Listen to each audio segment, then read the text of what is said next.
Bonsoir, bienvenue à tous. Dans le fauteuil blanc, je reçois pour vous un confrère journaliste devenu ministre de la Communication et des Relations avec le Parlement, porte-parole du gouvernement, Monsieur Rémi Dangounou. Bonsoir. Bonsoir à vous et bonsoir à vos téléspectateurs. Merci de répondre à notre invitation. Alors, ça vous fait quoi quand on vous sort le carton rouge, par exemple, vous qui avez l'habitude d'en donner? C'est la règle du jeu, c'est-à-dire qu'à partir du moment où vous devenez acteur, vous devez accepter que ceux qui sont critiques ou spectateurs décident aussi d'apprécier en bien ou en mal les actions que vous posez. Je pense que c'est une règle du jeu qu'il faut accepter et que j'accepte avec beaucoup de philosophie et de plaisir. D'accord. Alors, on dit souvent que ceux qui critiquent n'aiment pas la critique. C'est votre cas? Non, moi je considère que la critique fait partie des éléments qui font progresser un pays, qui font progresser une nation, qui font progresser un être humain. Vous savez, il y a certaines personnes dans nos villages qui disent un esprit c'est bon, deux esprits c'est meilleur. Et savoir s'ouvrir aux autres esprits, c'est un élément d'enrichissement. Alors la critique, elle est positive, elle peut être même négative, mais on y trouve toujours quelque chose pour avancer. Parlons de gouvernance des médias, notamment du Conseil suprême de la communication, justement, où les conseillers ont prêté serment ce vendredi. Un président venu du palais présidentiel. Gênant, non? Pas vraiment, vous savez. La loi dit que nous avons le président du Faso qui peut désigner, donc, qui désigne 3 personnes. Et dans la modification que nous avons eu à présenter aux députés, nous avons insisté pour que ces 3 personnes-là, il y ait au moins un juriste et un communicateur à l'intérieur. Que le président de l'Assemblée nationale peut en envoyer 2, que le président du Conseil constitutionnel peut en envoyer un membre et que les organisateurs professionnels peuvent en envoyer. Et nulle part il n'est écrit que le président du CSC doit être un journaliste. C'est vrai que la pratique a voulu que ce soit un journaliste, mais nous avons aujourd'hui un conseil qui est, en plus donc de l'avocat Mathias Sankwano, de la magistrate Ouattara Yamego, qui est plein de personnes qui ont eu le métier comme essentiel de leur carrière. Que ce soit Seni Dabo, que ce soit Jeanne Koulibaly, que ce soit Alexis Konkobo, que ce soit Victor Sanou, que ce soit Bambogo Aziz, que ce soit M. Ismaël Nignan, toutes ces personnes-là sont des professionnels. Donc je n'ai aucun doute sur ce que ce CSC-là va nous offrir. La crédibilité n'est pas entachée. Déjà que c'est une structure qui a pas mal de problèmes déjà. La crédibilité, vous savez, il y a des hommes, que ce soit le président Fofana, que ce soit le Premier ministre Luc Adoltiao, qui avait également une très forte coloration politique. Ça n'a pas empêché que... Pas forcément affiché. Non, je regrette quand M. Luc Adoltiao était président du CSC, c'était quand même affiché sa coloration politique. Mais ce que je veux dire, c'est l'institution qui compte. Et les hommes, et j'aime bien ce propos d'ailleurs de Luc Adoltiao et de Béatrice Zamima qui disait qu'il faut savoir faire parfois preuve d'ingratitude vis-à-vis de la personne qui vous a nommé. Une fois que vous êtes collègue, quand vous êtes dans le collège des conseillers, vous avez à statuer. Et ce vendredi, lors de leur installation, le président Kambou leur a rappelé leurs responsabilités. Je pense que tant que la version du CSC reste celle-là, nous aurons donc cette polémique-là autour. Et il faudrait peut-être un jour que nous voyons comment nous pouvons relire le texte. Mais à la base, c'est ce que nous avons et ça marche relativement bien. Nous avons apporté un élément de taille. C'est que l'un des problèmes du CSC était un problème de gouvernance administrative interne. Et dans la modification de la loi qui a été mise en place, il y a maintenant un secrétaire général, comme dans tout ministère, qui va, sous la conduite du président, s'assurer de la gestion administrative. Je pense que ça va éviter un certain nombre d'amalgames et de problèmes pour que les conseillers désignés puissent se recentrer sur leur première fonction, c'est la régulation des médias, c'est la régulation de la publicité dans notre pays. C'est une matière comme politique, hein? On est à 2 ans déjà de la présidentielle qui s'annonce, des élections législatives et présidentielles. Est-ce qu'effectivement il n'y a pas ce risque-là en choisissant cet homme comme président, déjà que l'opposition, c'est de bonne guerre, hein? Discute un peu quand il viendra, le CSC viendra prendre des décisions concernant effectivement l'accès aux médias ou la question de la régulation, par exemple. Il y a 9 membres à l'intérieur. Le président est un membre du CSC. C'est vrai qu'il est la personne représentative, mais il est un membre du collège. Je pense que nous ne devons pas nous focaliser sur cet élément-là et leur donner la possibilité de prouver que, effectivement, ce sont des techniciens en droit ou en sciences et techniques de l'information ou en droit de l'information capables de mener à bien cette barque CSC. Moi, j'ai foi que la qualité des hommes à l'intérieur va nous apporter quelque chose de pérenne. Vous savez, les élections, elles seront continuelles dans notre pays. Alors, il va falloir bien qu'on s'habitue à ce qu'une administration puisse réguler la question de l'accès à l'information, la question de l'équilibre à l'information, quelle que soit la période. Je pense que nous avons connu une année et demie de dysfonctionnement de ce CSC-là. Il est temps que nous allions vers un Conseil supérieur de la communication qui se mette en marche et qui produise des effets. Au niveau de la publicité, il y a des dérapages. Au niveau même de l'audiovisuel, il y a des clips qui sont de plus en plus dont on parle, il y a des faits qui sont là et il n'y a personne pour réguler. Au niveau de l'action des journalistes, il y a parfois un manque d'équilibre, il y a de la violation de nos règles d'équilibre de professionnels qui nécessitent que le CSC se remette en marche. Et c'est sur ce terrain-là que nous les attendons. Moi, je crois que j'ai foi en l'équipe mise autour du président Mathias Tankwano et du vice-président Abdoulaziz Bamogo, parce que ce sont des personnes qui ont du vécu, ce sont des personnes qui connaissent le métier, ce sont des personnes qui ont de la pratique et je crois que le CSC va renaître rapidement et nous donner la juste mesure du travail qui a été fait jusqu'alors par les équipes précédentes. Il y a déjà cette sortie des organisations professionnelles, l'AJB, l'Association des journalistes du Burkina et le SYNATIC, le syndicat, qui ont effectivement dénoncé une sorte de, ils appellent ça un processus clandestin donc de désignation des membres qui exclurait le plus grand nombre d'organisations professionnelles des médias. Alors moi, je crois que nous ne devons pas faire de polémique sur cette question. Vous savez, la loi désigne les acteurs et la loi dit un représentant au titre des organisations professionnelles des médias, un représentant de la presse écrite et de la presse en ligne, un représentant de l'audiovisuel, un représentant du secteur de la publicité. Les lettres ont été envoyées aux associations représentatives des associations des médias de cette zone-là. Alors, je sais que l'AJB, le SYNATIC, soit des associations de journalistes, soit un syndicat de journalistes. Mais on parle d'associations professionnelles de médias. Je crois qu'il faut qu'on pose la chose de façon claire et nette. Vous n'avez pas entendu la CEP se plaindre d'avoir envoyé un représentant. Vous n'avez pas entendu l'UNALPHA se plaindre d'avoir envoyé un représentant. Je crois que nos bagarres à l'interne sont des bagarres de positionnement qui forcément n'ont pas besoin d'être. Si pendant longtemps, la pratique a voulu qu'on donne à des associations syndicales ou à des associations de journalistes le droit de désigner, nous avons regardé le texte, on nous dit des associations professionnelles de médias. Les associations professionnelles de médias, il y a la CEP pour la presse écrite, il y a l'UNALPHA pour l'audiovisuel libre du Faso, il y a l'Union burkinabé des éditeurs de services télévisuels pour ce qui est de l'audiovisuel, il y a la nouvelle association pour ce qui est des médias électroniques, il y a également les langues nationales. Nous leur avons demandé de se concerter et de nous faire leurs propositions et nous sont revenus. En quoi y a-t-il dans ce processus-là une désignation clandestine? Les mots sont vite arrivés. En quoi c'est une désignation clandestine? Est-ce que M. Seni Dabo, pour le compte de la presse écrite et de la presse en ligne, électronique, n'a pas été mandaté par les associations professionnelles qui l'ont désigné? Est-ce que M. Aziz Bamogo n'a pas été mandaté par les associations professionnelles qui l'ont désigné? Est-ce que M. Ismaël Nina n'a pas été mandaté par l'audiovisuel qui l'a désigné? La question est là. Alors si le SYNATIC et l'AJB ne sont pas d'accord, qu'ils écrivent à la CEP, qu'ils écrivent à l'UNALPHA pour se plaindre.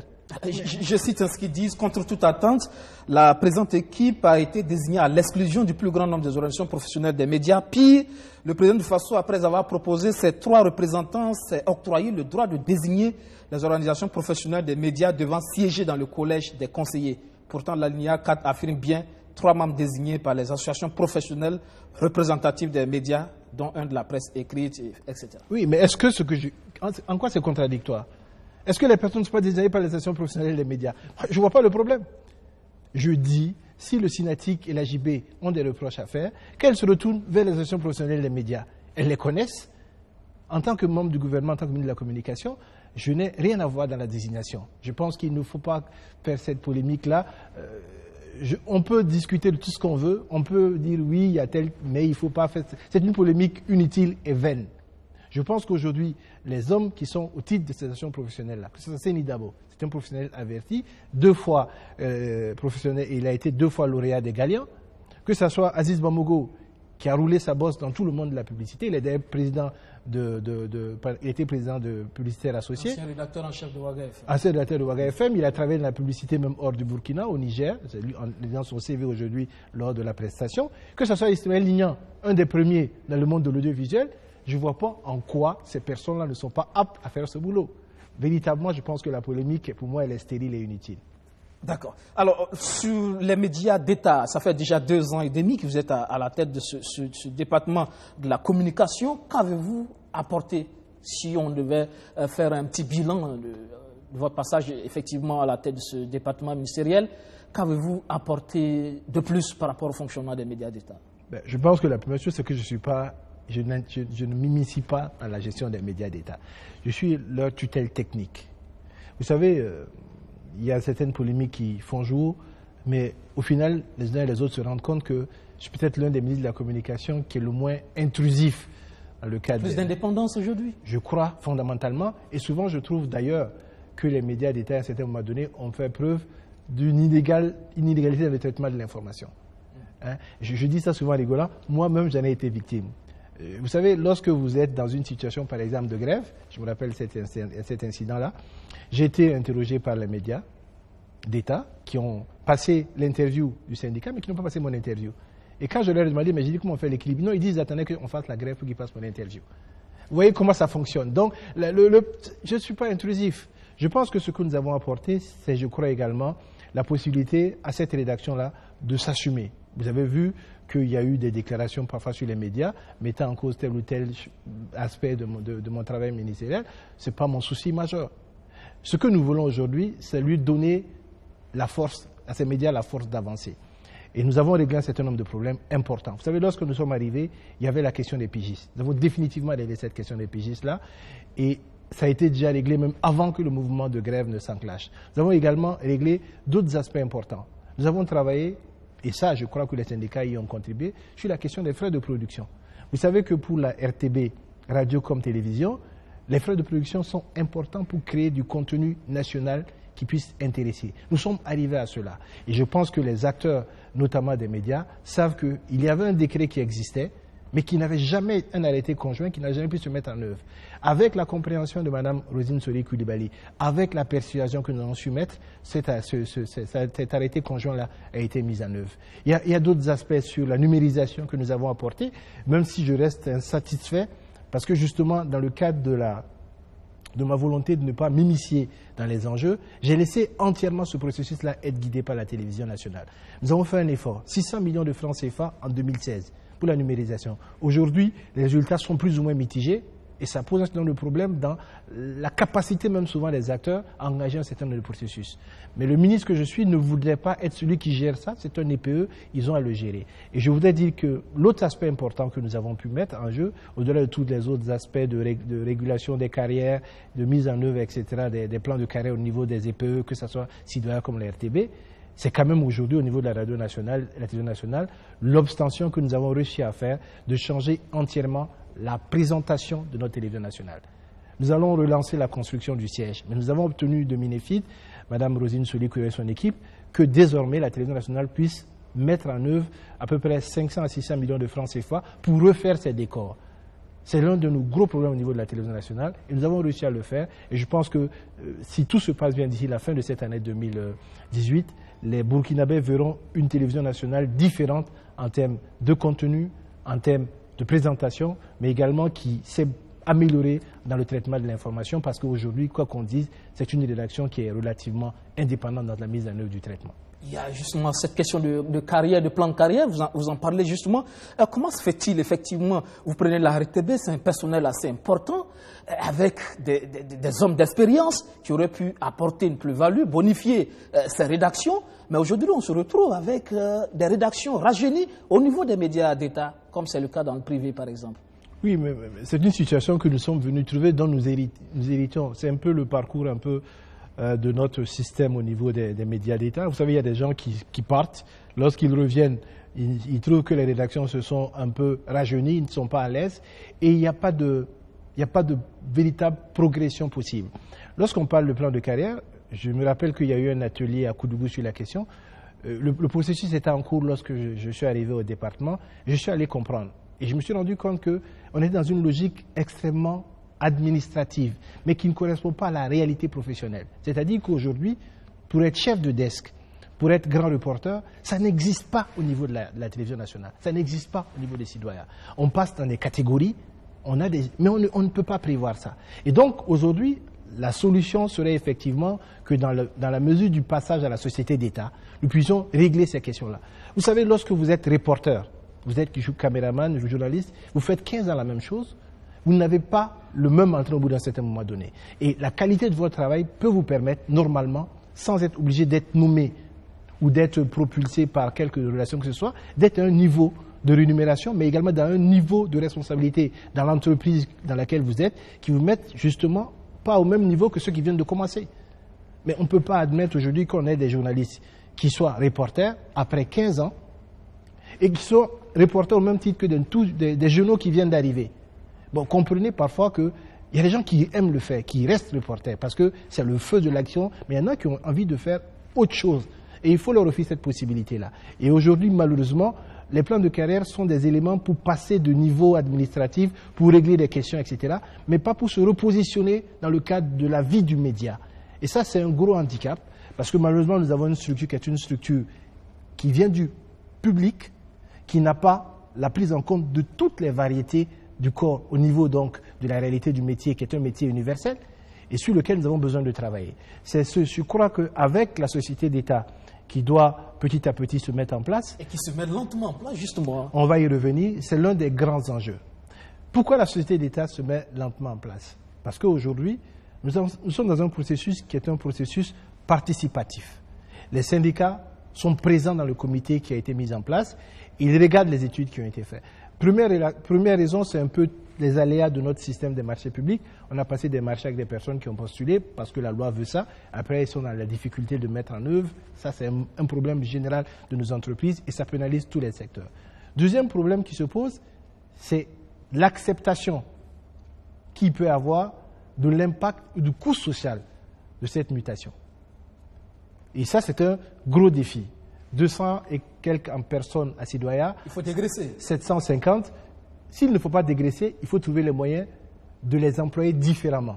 Et ça, je crois que l'État doit, à un moment donné, accompagner ces EPE-là en termes de mise à niveau technologique, mais en termes également de mise à niveau du personnel et de déploiement, si on ne veut pas aller dans une grosse crise sociale à ce niveau-là.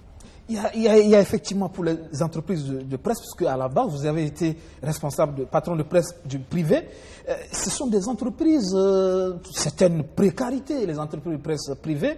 Il y a le fonds d'appui qui est là, mais malheureusement, c'est une réalité. Faut-il continuer effectivement à donner des autorisations, des licences à des patrons qui créent des entreprises qui ne sont pas viables, malheureusement, au nom de la liberté? Nous avons, je dirais quoi, un défaut congénital. Vous savez, pour créer un journal, c'est vraiment la liberté d'expression. Vous allez créer votre journal, ensuite vous allez voir le juge qui vous donne l'autorisation. On est un peu dans le système français. Pour avoir une radio ou pour avoir une télévision, vous utilisez un élément qui est le spectre, qui appartient, la fréquence qui appartient donc à l'État. Et il faut donc que vous ayez une concession de service public. Lorsque le Burkina, dans les années 90, a décidé d'ouvrir, nous avons ouvert à tout va. Dans certains pays, on regarde la capacité du marché publicitaire à tenir ces entreprises-là. Aujourd'hui, quand vous regardez notre premier multiplex, nous avons une vingtaine de chaînes de télévision. C'est le même marché publicitaire qui augmente, c'est vrai, mais comment ces 20 chaînes de télévision-là vont produire des contenus de qualité et suffisamment diversifiés pour que le bouquet reste attractif pour les Burkinabés? Que chacun puisse avoir sa part de camembert. C'est une grosse question. Aujourd'hui, il faut que nous accompagnions ces entreprises de presse-là, et j'en parle parce que j'étais de l'autre côté, et je suis passé, il faut qu'on les accompagne, et j'ai été pendant longtemps un des grands acteurs, avec d'autres personnes, comme Bouraïma Ouedraogo, comme Chérif Si, comme Abissi Charlemagne, qui ont été dans les différentes commissions pour qu'on obtienne un certain nombre d'aspects, notamment le fonds d'appui à la presse privée qui devait aider. Mais ce qui est certain, c'est qu'aujourd'hui, les patrons également doivent accepter de faire l'effort qui va envers l'investissement. Ce n'est pas du mécénat, ce n'est pas du bénévolat. Lorsqu'on fait un business, on veut avoir un retour. Les entreprises de presse sont des entreprises comme les autres. avec la spécificité de traiter d'un sujet qui est extrêmement sensible, qui est l'information, et avec également la particularité d'avoir une concession du service public. Parce que la loi dit, le droit à l'information, c'est un droit constitutionnel. Le droit à l'expression, c'est un droit qui est garanti. Et en fait, l'État, dans son incapacité de permettre à tout le monde d'avoir cette information par son biais, le délègue à des acteurs. C'est pour ça d'ailleurs que les radios et les télévisions signent des conventions. Pour ce qui est de la presse écrite, elles utilisent cette liberté, ce droit à l'expression-là, par tous les moyens, comme le dit la Constitution, et elles créent le journal secret, et ensuite le juge constate la création du journal parce qu'il y a un besoin de responsabilité par rapport aux propos qui sont diffusés dans le journal. Parlons à présent de la communication gouvernementale. Êtes-vous vraiment le capitaine du navire? Parce que parfois on a l'impression que ça va dans tous les sens. Non, ça ne va pas dans tous les sens. Il y a 3 entités dans la communication gouvernementale.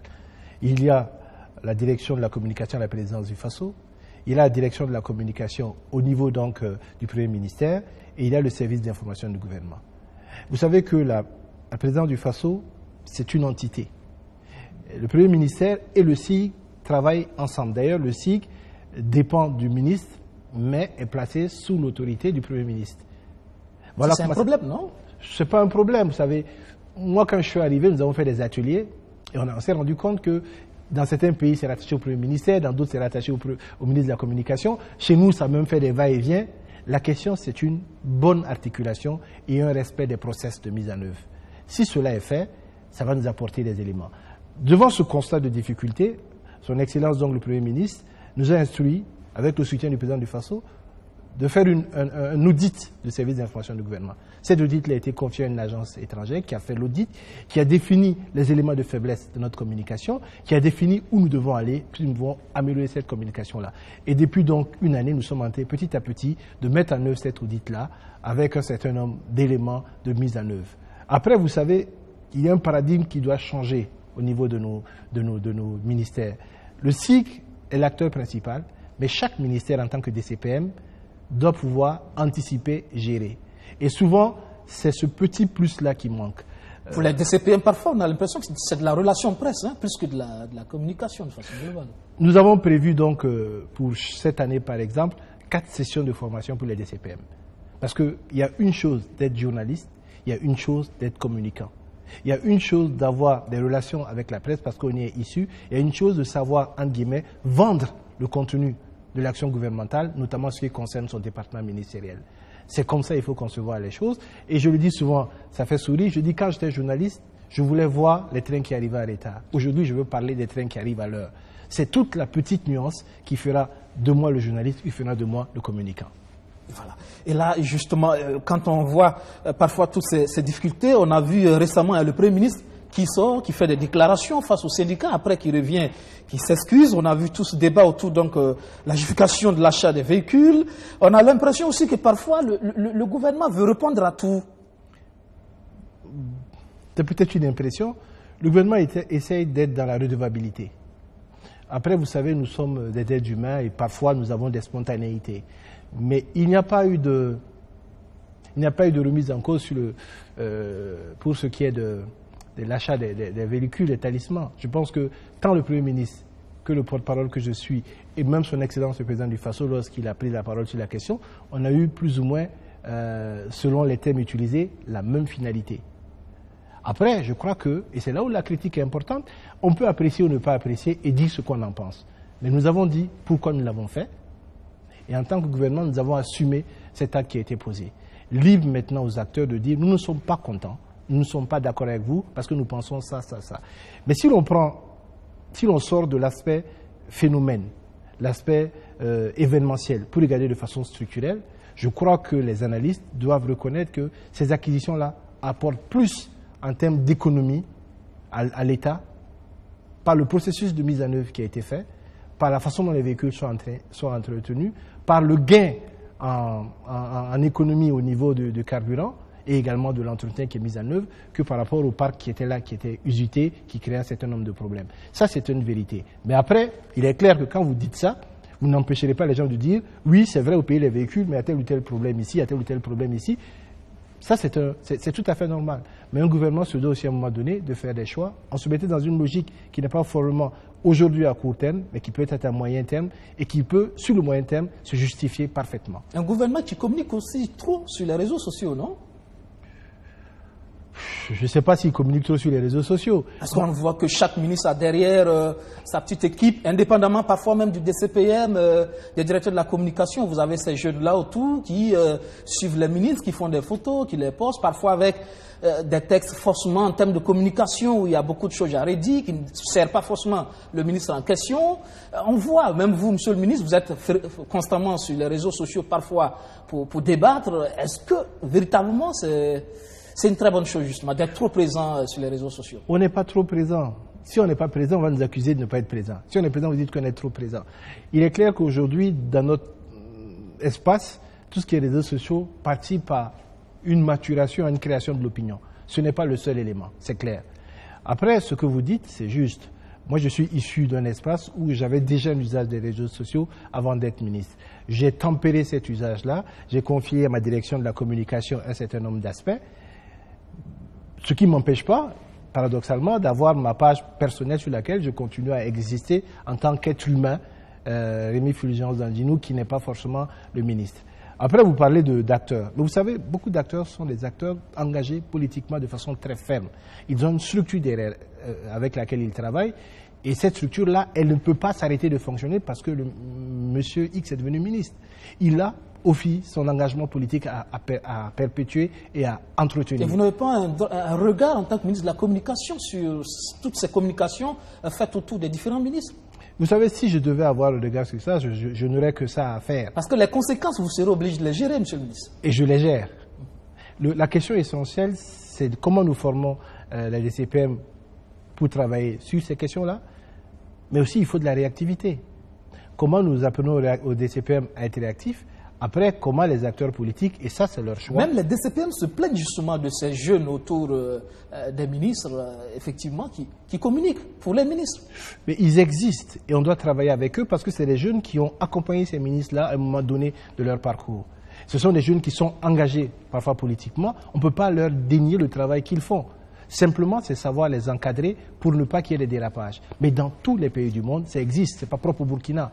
La question essentielle, c'est qu'il n'y ait pas de porte-à-faux entre la communication officielle mise en œuvre dans le cadre du ministère, à travers les DCPM, et ensuite ces pages ou ces postes qui sont animés par des jeunes de bonne volonté dynamique et parfois... Qui ont besoin quand même d'un minimum de connaissances en matière de communication pour je pense qu'on va pas... valoriser l'image. On ne va pas leur faire la leçon. Ce sont des jeunes qui s'entretiennent, qui s'organisent et qui se recyclent. Il peut y avoir, comme dans toute communication, même celle officielle, des couacs, à tous les niveaux. Mais ces jeunes-là, ils font leur part du boulot et il faut que les acteurs politiques reconnaissent ça. On peut ne pas être content parce qu'on est des CPM, mais la question aussi pour les DCPM, ce serait de... Vous savez, la nature a horreur du vide. Si vous n'occupez pas un espace, c'est d'autres personnes qui l'occupent. Je pense qu'il y a nécessité. Si vous devez attendre, si un ministre doit attendre 2 jours pour qu'il y ait sur cette toile-là des résultats d'une activité qu'il a menée, alors que ces jeunes-là sont capables de le faire dans les 2, dans les 3 heures qui suivent, je pense qu'il y a un problème. Il y a un problème. Donc, il faut aménager ces espaces-là. Nous travaillons avec des CPM pour améliorer ces questions-là. Nous avons établi donc un process, comment ça doit être utilisé les pages, comment les tuteurs doivent être utilisés. Ils se forment dessus petit à petit. Et je crois que de plus en plus, les résultats sont visibles. Il y a d'autres aspects qui sont des aspects beaucoup plus délicats, dont on ne parle pas. C'est par exemple les pages web, les sites web, qui ont de véritables problèmes, qui ne sont pas renouvelés, mais parce que l'infrastructure technique qui doit le faire n'est pas adaptée. Nous travaillons également avec le ministère du Développement de l'économie numérique pour améliorer ce cadre-là.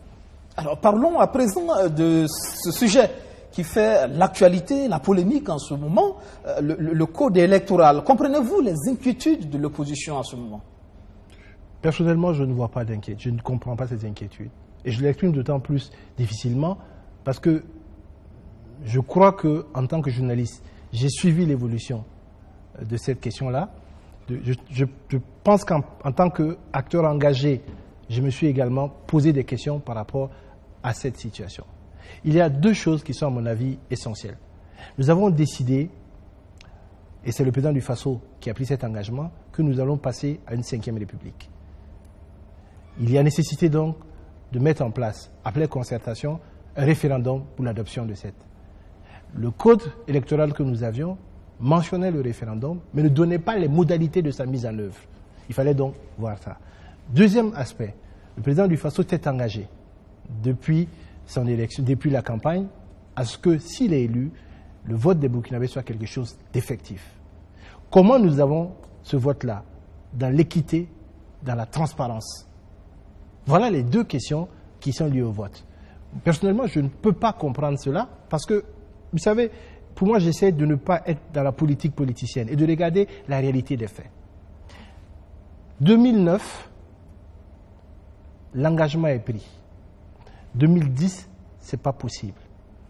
2013, les acteurs commencent à dire attention, ce qui est en train de se faire en Côte d'Ivoire ne va pas nous donner un élément suffisamment fort en termes de transparence, en termes de sécurisation et en termes de crédibilité du fichier qui est en train de se mettre en œuvre. L'opposition à l'époque écrit au président, M. Blaise Compaoré, pour attirer son attention dessus. Une mission dirigée par le ministre Djibril Bassolé se rend là-bas. Et là-bas, on apprend que dans certaines zones, il y a des personnes à qui on a donné qui sont inscrites pour avoir des cartes d'électeurs, qui ont payé, qui n'ont pas reçu les cartes. Ça pose un problème. Ça, c'est l'aspect purement événementiel sur lequel je voudrais rappeler un certain nombre de choses. Lorsque le processus de discussion sur le code électoral s'engage, le 10 mars 2017, le président Zéphirin Diabré, président de l'UPC et chef de file de l'opposition, écrit donc au ministre d'État à l'époque pour lui dire « Voilà ce que nous voulons comme élément de votation ».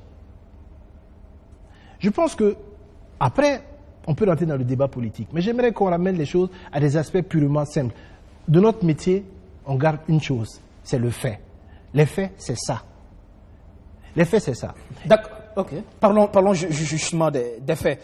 C'est d'abord qu'il y a une situation qui se pose. Vous parlez tout à l'heure d'équité. Et on se demande, c'est où l'équité entre Burkinabés de l'intérieur et de l'extérieur, justement. Je prends juste la question des lieux de vote, notamment les ambassades et les consulats. Alors, on se dit, l'équité, c'est où si finalement, à l'intérieur du pays, on fait en sorte que le bureau de vote soit à portée de main, mais qu'à l'extérieur, on est dans une situation où on vous demande de prendre des vols, de faire des 3 heures de vol, de parcourir des milliers de kilomètres pour pouvoir juste voter. Quand bien même on est patriote, avouons quand même que c'est pas si facile. Je vais vous rappeler qu'au Ghana à côté, les Ghanais de l'extérieur, ils prennent l'avion pour venir voter au Ghana. Vous savez, ça existe au Ghana. C'est ce que vous demandez non, au Burkinabé? Non, je vous donne un exemple. Donc quand vous posez la question comme ça, je dis, attention, on va trop dans l'amalgame. Quand vous dites qu'on met les bureaux de vote au Burkina partout, nous sommes au Burkina Faso. Nous sommes au Burkina Faso. Ça répond à un principe de nombre d'électeurs par zone, mais les bureaux sont mis par rapport à ça. Nous sommes au Burkina Faso.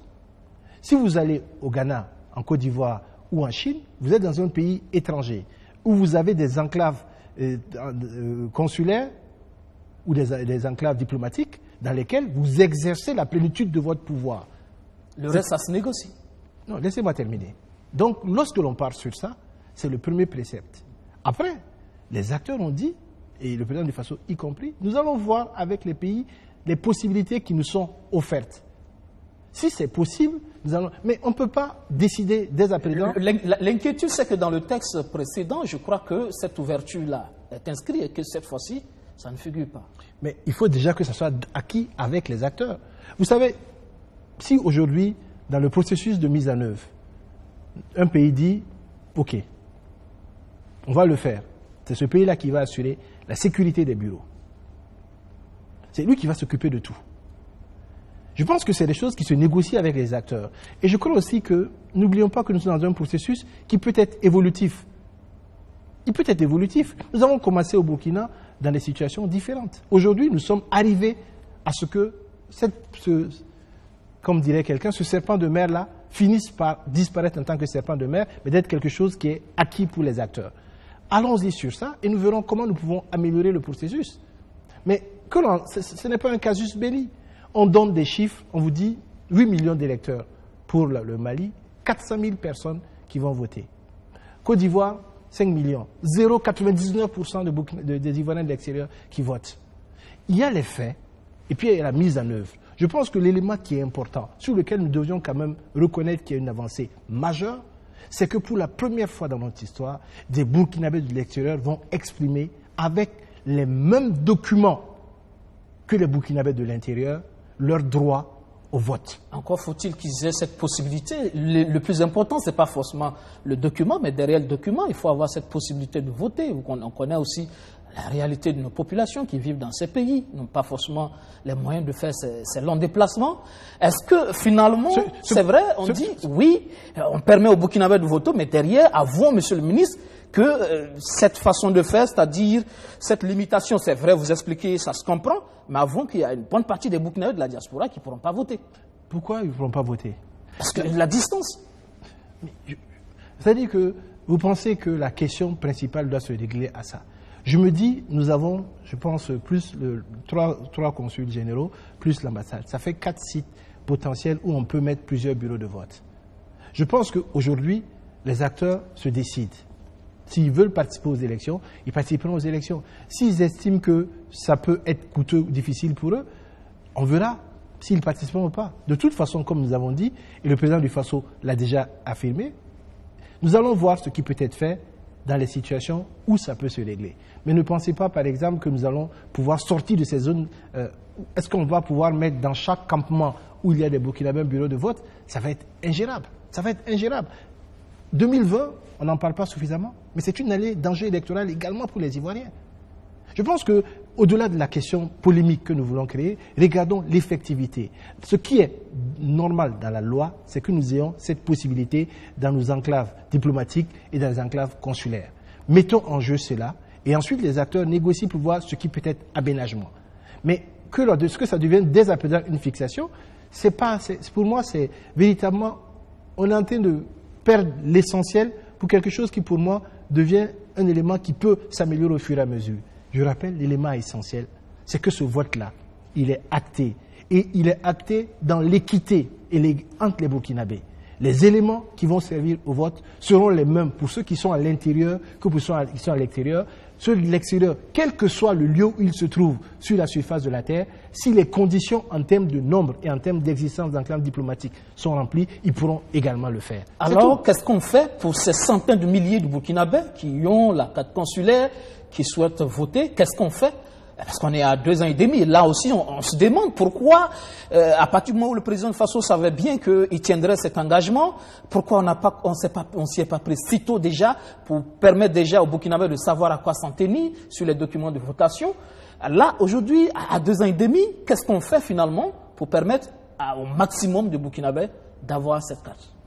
Je pense que 2 ans et demi, le travail qui a été fait, c'est un travail de discussion, de conciliation, de mise en œuvre. Mars 2018, le président rencontre les acteurs. Il les a rencontrés 3 fois. Et si on était resté dans la discussion, on aurait loupé même la possibilité pour la CENI de mettre en œuvre, de dérouler pleinement son programme. Au niveau de l'Assemblée, les acteurs ont fait leur choix, la loi a été adoptée. Il nous reste 2 ans et demi. Je dois vous rappeler que ce n'est pas donner un secret que hier encore, nous étions en réunion avec le président du Faso pour dérouler très rapidement à la fois la question du référendum, parce qu'on oublie les acteurs locaux. Il y a des Burkinabés qui veulent participer au référendum ici, qui ont besoin d'avoir la carte d'identité également. Mais également, comment on met en œuvre très rapidement, avec nos pays frères et amis de la CEDEAO comme de l'Afrique et du reste du monde, on met en œuvre très rapidement les possibilités qui sont offertes pour qu'ils puissent avoir la délivrance de pièces d'identité dans ces sites. C'est des réponses qui vont être apportées. On nous dit, techniquement, nous avons une institution qui s'appelle l'ONI qui peut délivrer 5000 CNIB par jour. Si l'on en prend ne serait-ce que 1000 par jour ouvrables, ça fait 5000 minimum par semaine, ça fait 20 000 par mois. Nous avons largement le temps de faire ce qui est nécessaire pour toucher les Burkinabés. Et ça veut dire quoi? Que l'ONU ira à la rencontre de ces Burkinabés? C'est clair. L'ONU ira, tout comme nous allons voir également comment, dans certains pays qui l'accepteront, des magistrats pourront venir exceptionnellement parce que c'est les tribunaux qui délivrent les actes de naissance, les magistrats viendront dans le cadre de ces missions-là pour vérifier les éléments, délivrer des certificats de nationalité et faciliter la confection de pièces d'identité pour ceux qui n'ont pas les certificats de nationalité ou de passeport si nécessaire.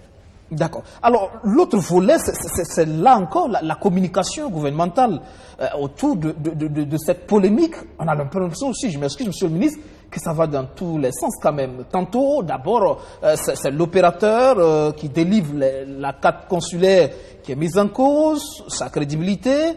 Après, tantôt, on parle d'équité. C'est pour ça qu'il faut limiter, effectivement, faire en sorte que tout le monde ait les mêmes documents de votation. Mais on a vu derrière aussi ces sorties de certains ministres, comme le ministre Clément Savadogo, qui dit que la carte consulaire permet d'identifier une personne, mais ne dit pas que cette personne est burkinabé, que le document il est discutable. Non, je pense qu'il ne s'agit pas de dissonance. Il s'agit juste d'éléments de langage qui vont dans un ensemble général.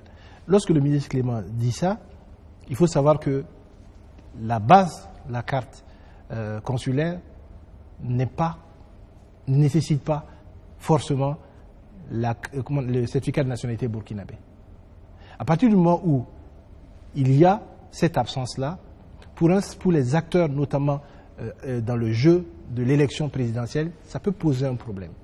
Ça n'enlève pas à cette carte consulaire-là son caractère donc d'identification reconnu par les pays dans lesquels il est délivré. Ça veut dire quoi? Qu'on ne délivre pas les cartes consulaires à cas des Burkinabés?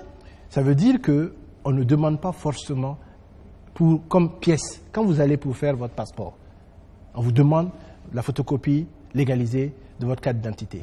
Quand vous allez pour faire votre carte d'identité, on vous demande votre certificat de nationalité.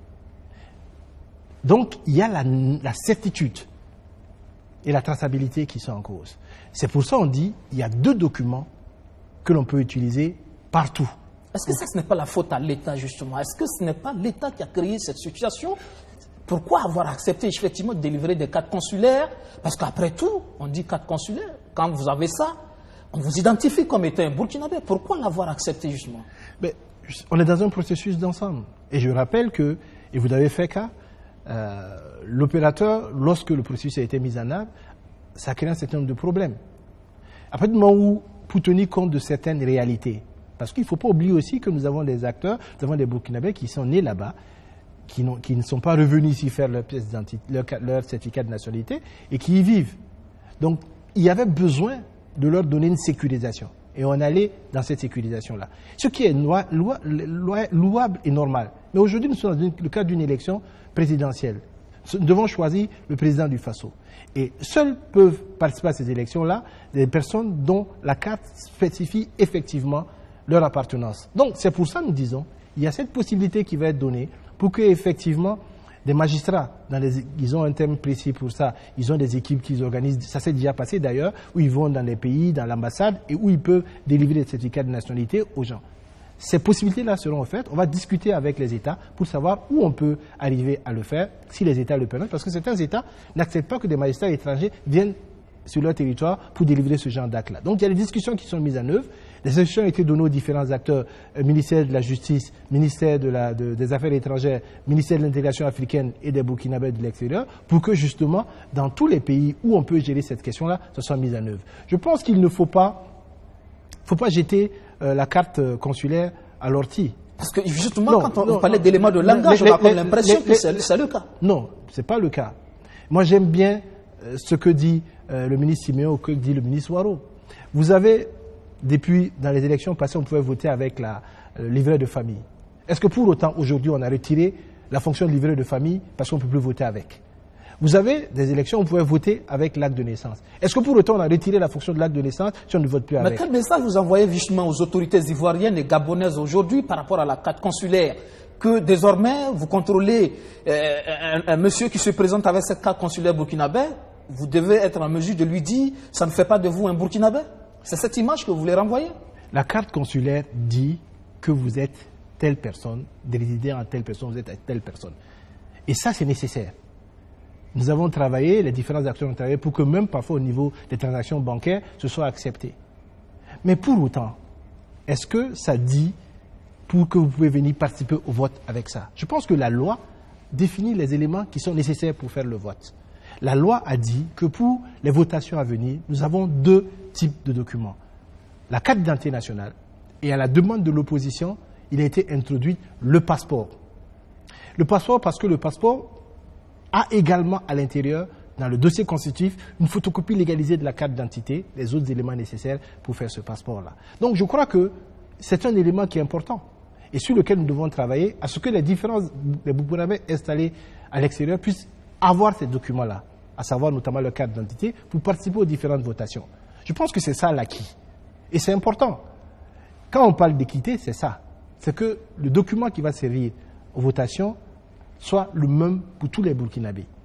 Si vous dites la carte consulaire, d'abord, elle est différente d'un pays à un autre. En Côte d'Ivoire, il y a des lots qui sont biométriques, d'autres qui ne sont pas biométriques, et vous le savez. Déjà, ça va poser un problème, déjà même là-bas. Pourquoi ceux qui ont la carte biométrique, ça va déjà poser un problème. Est-ce que cette polémique ne vient pas créer plus de problèmes, justement, rajouter davantage de problèmes, effectivement, que nos compatriotes qui ont ces cartes-là ont, mes parents l'utilisent par exemple, et ils l'utilisent comme un équivalent de la carte nationale d'identité. Mais je pense aussi que nous-mêmes, nous sommes en train de nous créer nos propres problèmes. On est en train de faire un débat sur quelque chose qui n'a pas raison d'être. Pourquoi les acteurs politiques mettent du feu sur quelque chose qui n'a pas besoin d'être? On dit que c'est un document d'identification. Et que pour venir à l'élection, il faut avoir sa carte d'identité nationale. Est-ce que c'est un problème? Pourquoi nous-mêmes voulons créer un problème à nos compatriotes de l'autre côté en disant non, il faut que les Ivoiriens fassent ça? On est en train de s'amuser avec un feu inutile. Je pense que la politique, c'est aussi parfois préserver les intérêts de nos acteurs. Et ça ne sert à rien d'en rajouter là où ce n'est pas nécessaire. On a l'impression que nous voulons forcément qu'il y ait des problèmes au Burkinabé de l'extérieur. Et nous appuyons pour qu'il y ait des problèmes là-bas. Ça sert à quoi? Les acteurs ont dit, le ministre des Affaires étrangères, le ministre de l'administration territoriale disent, nous garantissons et nous engageons à ce que ces éléments-là restent éléments d'identification. C'est des rapports d'État à État.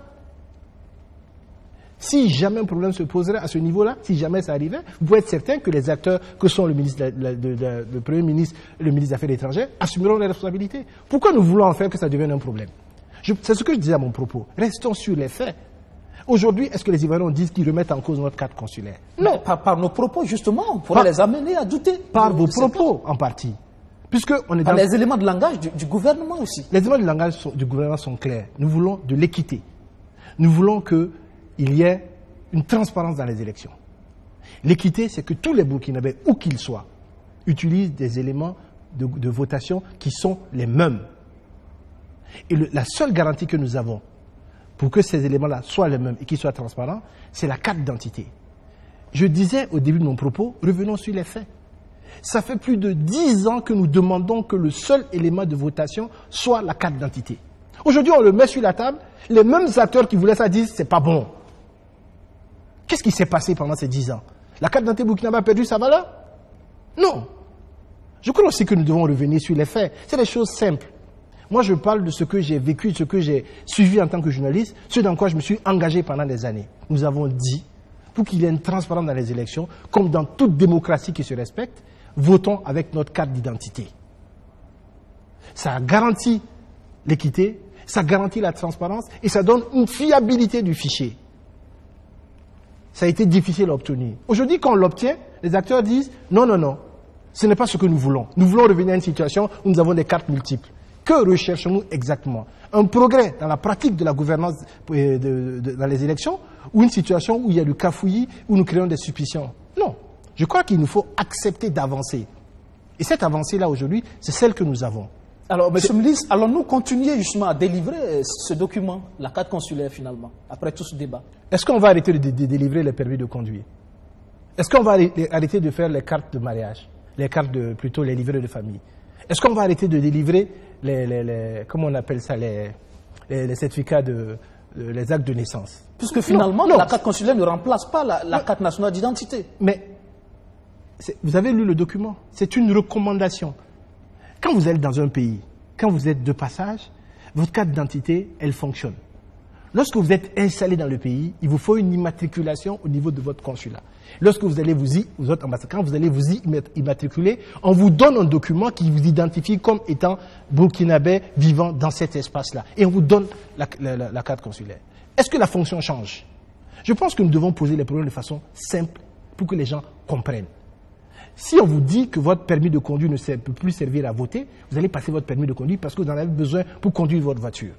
Mais quand vous allez aller voter, vous allez montrer votre carte d'identité. Si on vous dit que pour voter au Burkina, vous avez besoin de votre carte d'identité, vous avez votre carte d'identité. Mais quand vous êtes résident en Côte d'Ivoire, vous avez besoin d'être immatriculé à l'ambassade. Et la carte d'identité ne vous immatricule pas à l'ambassade, c'est votre carte consulaire. En quoi cette compréhension-là est difficile à expliquer aux gens? Alors peut-être qu'on va changer d'opérateur justement, puisque le problème aussi à ce niveau. Je pense que on va changer d'opérateur. L'opérateur, il a un contrat. Je pense qu'il faut faire attention. Vous avez vu ce qui s'est passé au Sénégal avec le même opérateur lorsqu'il y a eu rupture de contrat. Je pense qu'il y a deux choses au Burkina, il faut savoir. Quand vous regardez les chiffres de façon succincte, nous sommes à peu près à 982 337 cartes d'électeurs délivrées au 31 avril, je crois. Et dedans, vous avez à peu près 200 et quelques mille qui sont des cartes qui ont été produites. Et ça, c'est l'ambassade qui nous le donne, Burkina qui le donne, qui ont été produites soit à base du passeport, soit de l'acte de naissance, soit de la carte d'identité d'un document burkinabé. Mais nous avons à peu près 760 000 autres qui sont des cartes consulaires qui ne sont pas rentrées dans ce texte biométrique-là. Ça existe en Côte d'Ivoire. Donc, même à ce niveau-là, il y a un travail de renouvellement des cartes qui est nécessaire pour que tous les Burkinabés qui ont les cartes consulaires aient des cartes consulaires biométriques. Le processus voulait, dans le contrat signé, que ça soit exploité pendant 10 ans et que ça soit transféré à l'État burkinabé. Le transfert, une fois acté, permettra à l'État burkinabé de voir qu'est-ce qu'il peut mettre comme amélioration au niveau. Mais je vous dis, c'est des engagements au niveau des États. Ces questions dont on parle là, c'est des questions qui sont des questions qui engagent nos États, qui engagent le ministère des Affaires étrangères et qui engagent le ministère des Affaires étrangères ivoirien, qui engagent le ministère de la Sécurité en Côte d'Ivoire et qui engagent notre administration territoriale ici. Donc, c'est des discussions sur lesquelles un État ne peut pas dire la carte n'est plus valable. Non, c'est pas possible. Voilà les réalités. Donc, je pense que nous en faisons peut-être un peu trop sur des choses qui peuvent poser problème parce qu'on n'explique pas aux gens de façon simple et didactique pourquoi ça s'est passé. C'est tout, à mon humble avis. Alors peut-être que ce qui a manqué, c'est peut-être le consensus avec cette opposition, avant d'aller à l'Assemblée. Oui, mais moi je ne comprends pas pourquoi vous dites que ça a manqué. Puisque le chef de file de l'opposition a écrit lui-même pour dire qu'il veut la carte nationale d'identité comme élément de votation. Une année après, il a changé d'avis. 2013, il avait écrit pour dire que la mise en œuvre pose problème par rapport à la crédibilité de l'opérateur, par rapport à la transparence du fichier. Bon, ça veut dire que ça a un peu plus de temps. 5 ans après, il a changé. Mais ça pose un problème aussi. Et je pense que c'est la question que on doit se poser. Pourquoi ces acteurs qui, comme tout le monde, ont voulu à un moment donné que ce soit la carte nationale d'identité, qui soit l'élément essentiel de votation, changent en une année leur point de vue sur cette carte d'identité-là? Pourquoi ces acteurs, 5 années après, changent leur perception de la crédibilité du fichier qui va être mis en œuvre par un opérateur qui est étranger? Donc, c'est des questions qu'il faut poser à ces acteurs-là. Et eux seuls peuvent répondre. Alors, on retient justement que le gouvernement fera tout son possible pour permettre au maximum de Burkinabés, de l'intérieur comme à l'extérieur, d'avoir la carte d'identité nécessaire. Ok, merci Monsieur le ministre. Alors, avez-vous pris votre carte MPP? Non. Pourquoi je devrais prendre une carte MPP? Vous êtes dans un gouvernement MPP, peut-être qu'entre-temps, ça vous a tenté définitivement de porter ce manteau de politique. Je suis politique, parce que je participe à la mise en œuvre d'une politique. Je suis dans un gouvernement qui a une coloration politique, qui défend un programme politique, qui met en œuvre la vision d'un homme. Mais cet homme-là m'a fait appel en tant qu'acteur venant du monde des associations et de la presse pour un certain nombre de compétences. Je pense que je peux continuer à mettre mes compétences au service de sa politique, au service de l'ensemble de ceux qui l'accompagnent, sans être obligé de prendre une carte politique. Parce qu'il y a des acteurs qui ont le même profil que vous, mais au sein du parti, qui sont officiellement affichés, qui aimeraient être à votre place. Oui, mais bon, ça, c'est pas moi qui décide de qui doit être à la place de qui. Je pense que je remercie le président Roch-Marc Christian Kabore de m'avoir fait cette confiance-là. Et chaque jour, je travaille à ce que cette confiance-là me soit renouvelée par ce pourquoi il m'a fait venir je suis du monde de la presse, j'ai un engagement sur un certain nombre de questions de gouvernance et la foi que je peux apporter à son gouvernement en tant que ministre de la Communication dans la réalisation du programme qu'il met en œuvre avec la majorité présidentielle qui l'accompagne. Merci. Monsieur le ministre, on a en fin d'émission un classique là. Vous allez nous dire ce que vous pensez de Tahirou Barry. C'est un homme politique qui a ses visions, qui a son point de vue. C'est tout ce que je peux dire sur ça. Zéphirin Diabré? J'ai eu la chance de participer avec le Zéphirin Diabré à ce qu'on a appelé le FOCAL, le Forum des citoyens de l'alternance, où justement nous demandions que la carte nationale d'identité soit le seul élément de votation.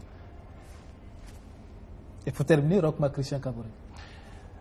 J'ai la chance de travailler avec quelqu'un qui est extrêmement travailleur, qui a une maîtrise totale des dossiers et qui a une patience, qui est quand même une patience que j'aimerais avoir. C'est un homme qui est très travailleur, c'est un homme qui est extrêmement dans la recherche du consensus, mais c'est un homme aussi qui sait prendre des décisions quand il le faut pour avancer. Merci, monsieur le ministre. Merci à vous. Mesdames, Messieurs, je recevais pour vous le ministre de la Communication et des Relations avec le Parlement, porte-parole du gouvernement, Rémi Danginou. Merci à tous de nous avoir suivis. Excellent sur le programme sur la chaîne Au cœur de nos défis. Bonsoir.